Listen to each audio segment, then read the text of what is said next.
wa rahmatulahi wa barakatuhu. Mo kí gbogbo ẹ̀yin mùsùlùmí káàkiri àgbálẹ̀ ayé, àlàáfíà Ọlọ́run, ìkẹ́ Ọlọ́run kó máa bọ́ ní kálukú wa gbé, Allahumma àmín. Mo kàn fẹ́ ka àwọn nǹkan bóyá 7 sí 8. Gbogbo àwa mùsùlùmí ayé, ẹ jọ̀ọ́ nítorí t'Ọlọ́run, mo fi Ọlọ́run ọba tó ní ibẹ̀yìn, àsìkò Ramadan yìí ẹ jọ̀ọ́ ẹ má jẹ́ ká ṣe lófò. Oṣù kan ni nínú ọdún kan, ẹ jọ̀ọ́ torí t'Ọlọ́run, àwọn opportunity tí ń bẹ nínú Ramadan ẹ má jẹ́ ká ra láre. Sórí, jẹ́ kí n sọ kọ́kọ́ fún ẹ.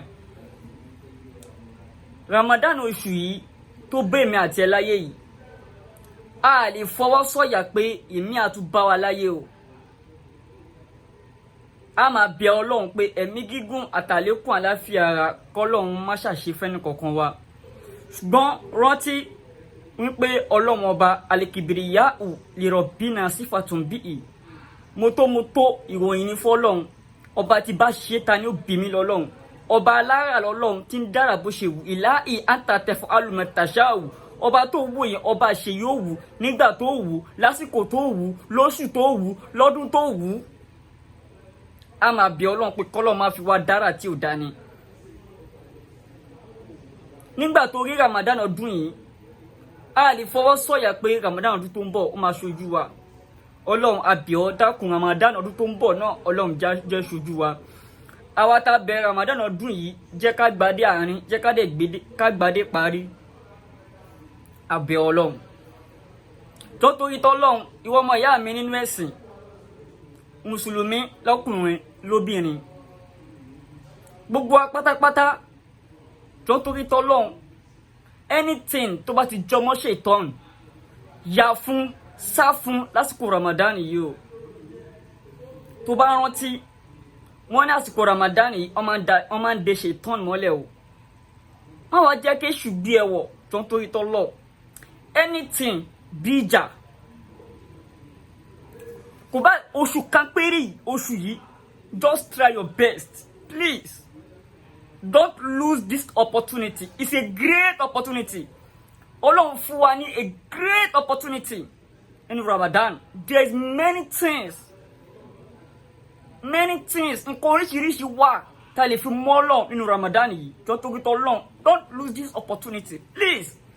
Anything bí èpè, jọ̀ọ́ torí t'Ọlọ́run, ìwọ ọmọ ìyá mi sá fún. Anything bí ìjà, ìwọ ọmọ ìyá mi dákun sá fún. Anything bí ọ̀rọ̀ ẹ̀yìn, ìwọ ọmọ ìyá mi dákun sá fún. Anything bí àbòsí, ìwọ ọmọ ìyá mi sá fún. Anything bí irọ́ pípa, ìwọ ọmọ ìyá mi sá fún. Kódà kò tiẹ̀ wọlá pé Ramadan, inú Ramadan la wà yìí, jọ̀ọ́ torí t'Ọlọ́run, don't lose this great opportunity, please. Àwọn kankan wà tá lè ṣe, tá lè fi rí ojú rere Ọlọ́run. Number 1, prepare a meal for your loved ones. Tó bá ní kápá láti feed àwọn èèyàn. Àwọn tó bá ní kápá, tó bá lágbára, reconnect with old friend. Nínú Ramadan yìí, má mú anybody lọ́tà. Gbogbo ẹni tó bá ń wọ ọ̀tá sí ẹ, gbogbo ẹni tó bá ń léjò sí ẹ, ìwọ kò fi gbogbo wọn lẹ̀ fọ́lọ́run nínú Ramadan yìí.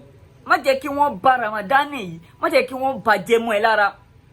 Opportunity tó wà níbẹ̀, má jẹ́ kí àwọn ẹni èṣù, má jẹ́ kí wọ́n ṣe kíni, má jẹ́ kí wọ́n ráyè wọlé sí ẹ lára.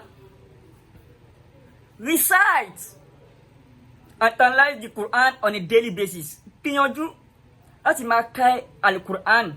Wo jẹ́ kí n sọ fún ẹ, opportunity wà fẹ́mi àti ẹ láti ké odidi al-Quran tán nínú Ramadan yìí.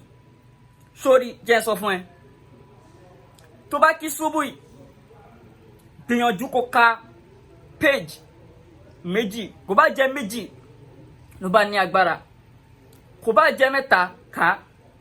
Tó bá kí zuri, ka 2 or 3. Tó bá kí asri, ka page 2 or 3. Tó bá kí magrib, ka page 2 or 3. Tó bá times mẹ́ta yẹn times 30 everyday bẹ́ẹ̀ wàá rí pé wàá ka Quran wàá ka débi kan ládá tó wà ń bẹ ládá tó ní agbára ni ládá tó wà oore tó wà ń bẹ gbogbo nǹkan tó bá ti jọmọ́ pé bí ìjà bí anything ìwọ máa fi ka Quran ní tiẹ̀ jọ torí tọ́lọ́run máa fi ka Quran ìwọ má lose ẹ wo àwọn èèyàn pọ̀ láyé yìí tí wọ́n jẹ́ ẹni èṣù jọ torí tọ́lọ́run má jẹ́ kí àwọn ẹni èṣù àwọn ẹni ẹ̀kọ́ má jẹ́ kí wọ́n rí ẹ mú má jẹ́ kí wọ́n ráyè wọlé sí ẹ lára látara èpè kìíní kankan anything just kọ oṣù yìí just leave it gbogbo nǹkan tó bá lè wọlé sí ẹ lára tó ń ju ẹ lára tó já sí pé ẹnìkan sọ̀rọ̀ sí ẹ ó yẹ kó fèsì ẹnìkan bú ẹ ó yẹ kó fèsì just try and limit yourself in this Ramadan please don't do that perform sunnah prayers nǹkan tó bá jẹ́ ti sunnah èyí tó bá lágbára ṣe give extra charity àwọn tó bá kò bá jẹ́ pé 100 naira ló bá ní fi ṣàánú kò bá jẹ́ 50 naira fi ṣàánú Ọlọ́run rí ẹ pé o ní tó bá ní àṣẹ jù bẹ́ẹ̀ lọ increase your remembrance of Allah o gbọ́ increase your remembrance of Allah that is kó lékún ìrántí Ọlọ́run tó bá ń ká Al-Qur'an òun rántí Ọlọ́run ni tó bá ń kírun déédéé òun rántí Ọlọ́run ni so please pray at the appropriate time kírun lásìkò tó yẹ jọ torí tọ́lọ́run má dàbí àwọn ẹnìkan tí wọ́n máa jọ ìrun ìṣáì tí wọ́n máa jọ mọ́ gíríbì wọ́n máa jó wọ́n ṣàgbìyànjú ń tiẹ̀ ọ̀pọ̀lọpọ̀ ẹlòmíì wà tó rò pé bóyá nǹkan ẹ̀sìn lòun ń ṣe tí ò dẹ̀ ṣe nǹkan ẹ̀sìn kéèyàn máa ṣe nǹkan míì wẹ́ṣá Ọlọ́run rí gbogbo wa Ọlọ́run á gbà níyàn gbogbo wa spread the message of love àwọn wáàsí tó bá dá wáàsí tó ń ṣe ọmọlúàbí láǹfààní òun ni kó máa share nínú Ramadan yìí anything bí wàhálà tó bá lọ share rẹ̀ ìwọ náà ti contribute nínú aburú nìyẹn o anything tó bá máa dá wàhálà lẹ̀ tó bá máa dá fìtínà lẹ̀ nínú Ramadan yìí tó bá ti ń share ìwọ náà ti contribute ọ̀tọ̀ ni pé personality ọ̀tọ̀ ni issue nǹkan tó bá ti rí pé ọ̀tọ̀ ni pé kéèyàn treat issue ọ̀tọ̀ ni kéèyàn treat personality anything personality má bá wọn lọ́wọ́ sínú Ramadan yìí issue tó bá rí pé yes wọ́n treat issue yìí òdodo rẹ̀ ń bẹ o lè share but èyí tó bá ti rí pé eléyìí personality ni wọ́n borúkọ yàn jẹ́ ni wọ́n búyàn ni wọ́n bà tèèyàn jẹ́ ni I advise you don't share it. That's my message for you. May Allah accept all our ibadah in this Ramadan.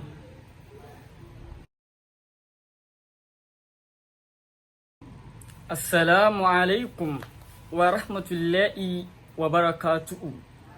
Mo kí gbogbo ẹ̀yin Mùsùlùmí káàkiri àgbálẹ̀ ayé àlàáfíà Ọlọ́run ìkẹ́ Ọlọ́run kó máa bọ́ ní kálukú wa gbé Allahumma àmín. Mo kàn fẹ́ ka àwọn nǹkan bóyá 7 sí 8 gbogbo àwa Mùsùlùmí ayé ẹjọ́ torí tọ́lọ́run mo fi Ọlọ́run ọba tó ní bẹ̀yìn àsìkò Ramadan yìí ẹjọ́ ẹ má jẹ́ ká ṣe lófò oṣù kan ní nínú ọdún kan ẹjọ́ torí tọ́lọ́run àwọn opportunity tí ń bẹ nínú Ramadan ẹ má jẹ́ ká ra láre sórí jẹ́ kí n sọ kọ́kọ́ fún ẹ Ramadan oṣù yìí tó bẹ́ mi àti ẹ láyé yìí a lè fọwọ́ sọ̀yà pé èmi àtúbá wa láyé o a máa bẹ Ọlọ́run pé ẹ̀mí gígùn àtàlékún àláfíà ara kọ́lọ́run má ṣàṣe fẹ́ni kọ̀ọ̀kan wa ṣùgbọ́n rántí wípé Ọlọ́run ọba alikibiriyau lirabbina sífàtún bíi moto ìròyìn ní fọ́lọ́run ọba tí bá ṣe ta ni ó bí mi lọ́lọ́run ọba alára lọ́lọ́run tí ń dára bó ṣe wù ìlà àtàtẹ̀fọ́ alùmọ̀tàṣáwù ọba tó wù yẹn ọba ṣe yóò wù nígbà tó wù lásìkò tó wù lóṣù tó wù lọ́dún tó wù a máa bí ọlọ́run pé kọ́lọ́ máa fi wá dára tí ò dání. nígbà tó rí Ramadan ọdún yìí a lè fọwọ́ sọ̀yà pé Ramadan ọdún tó ń bọ̀ ó máa ṣojú wa ọlọ́run a bí ọ dákun Ramadan ọdún tó ń bọ̀ náà ọlọ́run jẹ́ ṣojú wa àwa tá bẹ̀rẹ̀ Ramadan ọdún yìí jẹ́ ká gbadé àárín jẹ́ ká gbadé parí abẹ́ ọlọ́run tó torí tọ́lọ́run ìwọ ọmọ ìyá mi nínú ẹ̀sìn mùsùlùmí lọ́kùnrin lóbìnrin gbogbo pátápátá tó torí tọ́lọ́run anything tó bá ti jọmọ́ ṣètọ́n yà fún sá fún lásìkò Ramadan yìí o tó bá rántí wọ́n ní àsìkò Ramadan yìí wọ́n máa ń de ṣètọ́n mọ́lẹ̀ o wọ́n wá jẹ́ kéṣù bí ẹwọ̀ tó ń torí tọ́lọ́ anything bí ìjà kò bá oṣù kan péré oṣù yìí just try your best please don't lose this opportunity it's a great opportunity Ọlọ́run fún wa ní a great opportunity in Ramadan there's many things nǹkan oríṣiríṣi wà tá lè fi mọ́ Ọlọ́run nínú Ramadan yìí tó torí t'Ọlọ́run don't lose this opportunity please anything bí èpè tó torí t'Ọlọ́run ìwọ ọmọ ìyá mi sá fún anything bí ìjà ìwọ ọmọ ìyá mi dákun sá fún anything bí ọ̀rọ̀ ẹ̀yìn ìwọ ọmọ ìyá mi dákun sá fún anything bí àbòsí ìwọ ọmọ ìyá mi sá fún anything bí irọ́ pípa ìwọ ọmọ ìyá mi sá fún kódà kò tiẹ̀ wọ́lá pé Ramadan inú Ramadan la wà yìí tó ń torí t'Ọlọ́run don't lose this great opportunity please àwọn kankan wà tá lè ṣe tá lè fi rí ojú rere Ọlọ́run. Number 1, prepare a meal for your loved ones. Tó bá ní kápá láti feed àwọn èèyàn àwọn tó bá ní kápá tó bá lágbára reconnect with old friend.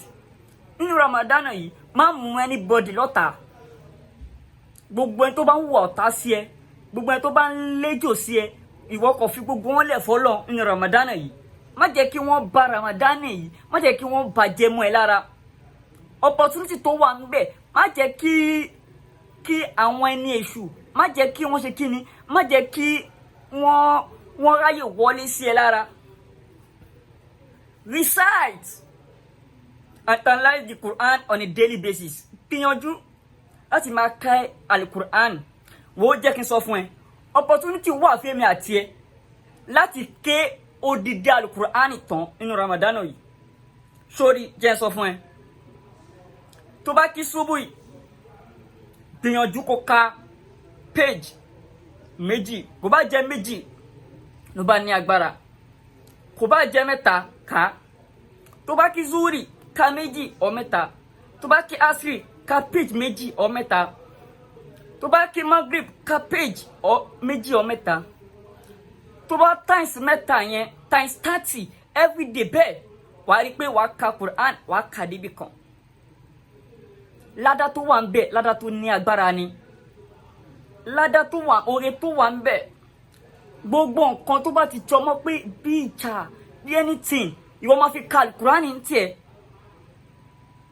tó torí t'Ọlọ́run máa fi ka Al-Quran ìwọ má lose ẹ wo àwọn èèyàn pọ̀ láyé yìí tí wọ́n jẹ́ ẹni èṣù tó torí t'Ọlọ́run má jẹ́ kí àwọn ẹni èṣù àwọn ẹni ẹ̀kọ́ má jẹ́ kí wọ́n rí ẹ mú má jẹ́ kí wọ́n ráyè wọlé sí ẹ lára látara èpè kíní kankan anything just kọ oṣù yìí just leave it gbogbo nǹkan tó bá lè wọlé sí ẹ lára tó ń ju ẹ lára tó já sí pé ẹnìkan sọ̀rọ̀ sí ẹ ó yẹ kó fèsì ẹnìkan bú ẹ ó yẹ kó fèsì just try and limit yourself in this Ramadan please don't do that. Perform sunnah prayers nǹkan tó bá jẹ́ ti sunnah èyí tó bá lágbára ṣe give extra charity àwọn tó bá kò bá jẹ́ pé 100 naira ló bá ní fi ṣàánú kó bá jẹ́ 50 naira fi ṣàánú ọlọ́run rí ẹ pé o ò ní tó bá ní wàá ṣe jù bẹ́ẹ̀ lọ. Increase your remembrance of Allah. Oh God, increase your remembrance of Allah. That is, kó lékún ìrántí Ọlọ́run. Tó bá ń ka Al-Quran, òun rántí Ọlọ́run ni. Tó bá ń kírun déédéé, òun rántí Ọlọ́run ni. So please, pray at the appropriate time. Kírun lásìkò tó yẹ. Jọ̀ọ́ torí t'Ọlọ́run. Má dàbí àwọn ẹnìkan tí wọ́n máa jọ ìrun ìṣá tí wọ́n máa jọ mọ́ gíríbì wọ́n máa jọ wọ́n ṣàgbìyànjú ń tiẹ̀. Ọ̀pọ̀lọpọ̀ ẹlòmíín wà tó rò pé bóyá nǹkan ẹ̀sìn lòun ń ṣe tí ò dẹ̀ ṣe nǹkan ẹ̀sìn. Kéèyàn máa ṣe nǹkan míì wẹ́ṣá Ọlọ́run rí gbogbo wa Ọlọ́run á sì gba